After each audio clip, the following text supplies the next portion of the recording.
अस्सलामु अलैकुम दोस्तों। अॼु जी इन वीडियो में असीं अव्हांखे वठी हलंदासीं सिंध जे उन अहम सिपा सालार जी ज़िंदगी जे सफ़र ते जंहिं न सिर्फ़ सियासी दायरे में पर अदबी सकाफ़ती ऐं फ़िक्री जे मैदान में बि पंहिंजी छाप छॾी। इहा ॻाल्हि आहे साईं GM सैयद जी। अचो त पोइ शुरू कयूं हिन अज़ीम शख़्सियत जी तारीख़ ऐं संदसि ॾिनल ख़िदमतनि जी सचाई सां रोशनाई करियूं। साईं GM सैयद जो असुलु नालो सैयद ग़ुलाम मुर्तज़ा शाह हो। हिन 17 जनवरी 1904 ईस्वी ते जनम वरितो पंहिंजे ॻोठु सन ज़िलो दादू सिंध में। संदसि ख़ानदान सादात मां हो, यानी हू हिकु मज़हबी ऐं अमली पस मंज़र वारो ख़ानदान हो। शुरू खां ई साईं GM सैयद तइलीम, समाज ऐं अवामी ख़िदमतनि में दिलचस्पी रखंदो हो। 1919 ईस्वी खां वठी नौजवान उमिरि में ई हिन समाजी ऐं सियासी सरगर्मियुनि खे शुरू कयो। साईं GM सैयद जो सियासी सफ़र घणनि मरहलनि ते मुश्तमिल हो, जंहिं मां अहम मरहला ही आहिनि। नंढी उमिरि में ई हिन समाज जे कम में हथु पायो, पर जल्द ई संभाणे ॾिठो त सिंध जे माण्हुनि लाइ सियासी जदोजहद बि ज़रूरी आहे। 1937 ईस्वी हू चूंडिजी असेंबली जो मेंबर थियो। 1940 ईस्वी हू सिंध में मुस्लिम लीग सिंध जो वाइस प्रेसिडेंट बणियो ऐं 1943 ईस्वी में असेंबली में उन शख़्सियतनि मां हो जिन पाकिस्तान रिज़ोल्यूशन खे सिंध असेंबली में पेश कयो, जंहिं बाद पाकिस्तान जो क़याम थियो। पर जॾहिं पाकिस्तान वजूद में आयो त साईं GM सैयद खे महसूसु थियो त नई रियासत में सिंध जे हक़नि खे मुनासिब अहमियत न पई ॾिनी वञे। वसीलनि, सकाफ़त, ज़ाती शनाख़त, ज़बान ऐं ज़मीन जे हक़नि जे लाइ हिन आवाज़ु उथारियो। 1970 ईस्वी जे ॾहाके में हिन पंहिंजी जदोजहद खे नओं रुख़ ॾिनो ऐं 1972 ईस्वीअ में GA सिंध क़ौमी महाज़ GA सिंध जी बुनियाद विधी, जंहिं जो मक़सदु हो त सिंध पंहिंजे सियासी, सकाफ़ती, मुआशरती हक़नि लाइ आवाज़ु बुलंद करे। अहिड़ी तरह संदसि सियासी सफ़र सिर्फ़ु हिकु पार्टी या मज़मूनी जदोजहद न हुई, पर उहो सफ़र हुई सिंध जी शनाख़त, फ़िक्र ऐं हक़नि लाइ जामे जदोजहद।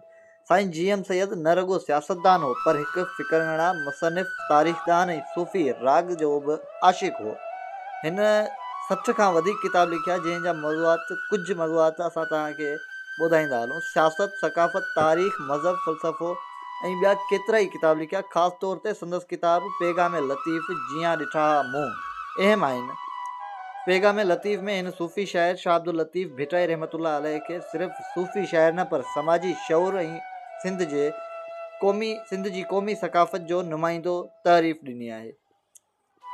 जियां ॾिठा मुंहुं में मज़हब, तनू ऐं लिबरल सोच ते रोशनी विधी ऐं मज़हबी शिदत पसंदी ऐं समाजी तअसुब जे ख़िलाफ़ तहरीर कई। उन सां गॾु साईं GM सैयद सूफ़ी फ़िक्र ऐं सिंधी सकाफ़त जो सरपरस्त हो। हिन सूफ़ी तंज़ीम बज़्म सूफ़िया सिंध क़ाइमु कई, जंहिं में सूफ़ी बुज़ुर्गनि, आरिफ़नि, शाइरनि ऐं अदबी शख़्सियतनि खे गॾु कयो वियो हो।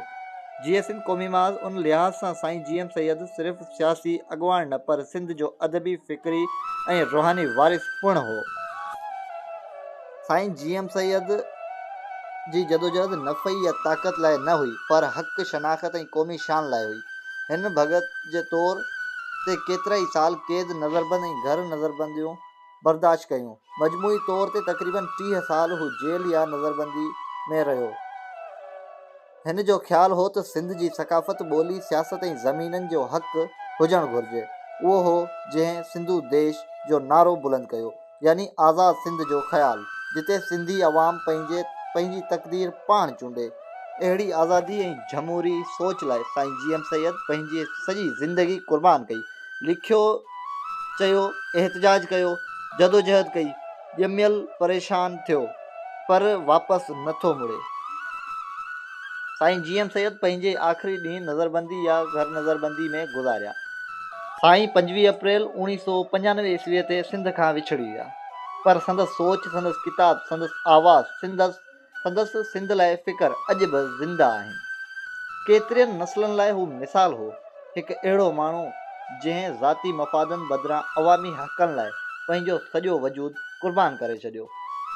अॼु बि संदसि सिफ़ारिशूं, संदसि तहरीरी ऐं फ़िक्री वर्सूं सिंध जे नौजवाननि ऐं दानिशवरनि विच में ज़िंदा आहिनि ऐं संदसि बुनियाद ते ठहियल तहरीकूं जहिड़ोकि GA सिंध क़ौमी महाज़, संदसि ख्वाब खे अॻिते वधाइण जी कोशिशि कनि थियूं। दोस्तो, साईं GM सैयद जी ज़िंदगी मां असां सिखूं था हक़, शनाख़त ऐं सकाफ़त लाइ जदोजहद कॾहिं न विसारियो वञे। दानिश, अदब ऐं फ़िकर ई क़ौम जी असली ताक़त आहे। सियासत सिर्फ़ु इक़्तिदार लाइ न, अवाम लाइ हुजे त ई मुफ़ीद आहे, ऐं उन्हनि लाइ जेके ज़ुल्म, नाइंसाफ़ी या सकाफ़ती दॿाउ ठाहिनि था। आवाज़ ॾियणु, तहरीक करणु को जुर्म न आहे, पर फ़र्ज़ु आहे। दोस्तो, जेकॾहिं अव्हांखे हीअ वीडियो पसंदि आई त महिरबानी करे लाइक, शेयर, कमेंट ऐं सब्सक्राइब करणु न विसारिजो। ऐं कमेंट में लिखो तव्हां ईंदड़ वीडियो कहिड़ी शख़्सियत, वाक़ियो या तारीख़ी बात ते ॾिसणु चाहींदा। साईं GM सैयद खे सलाम ऐं सिंध जे उन राह ते हलण वारनि खे असांजो सुर्ख़ सलाम।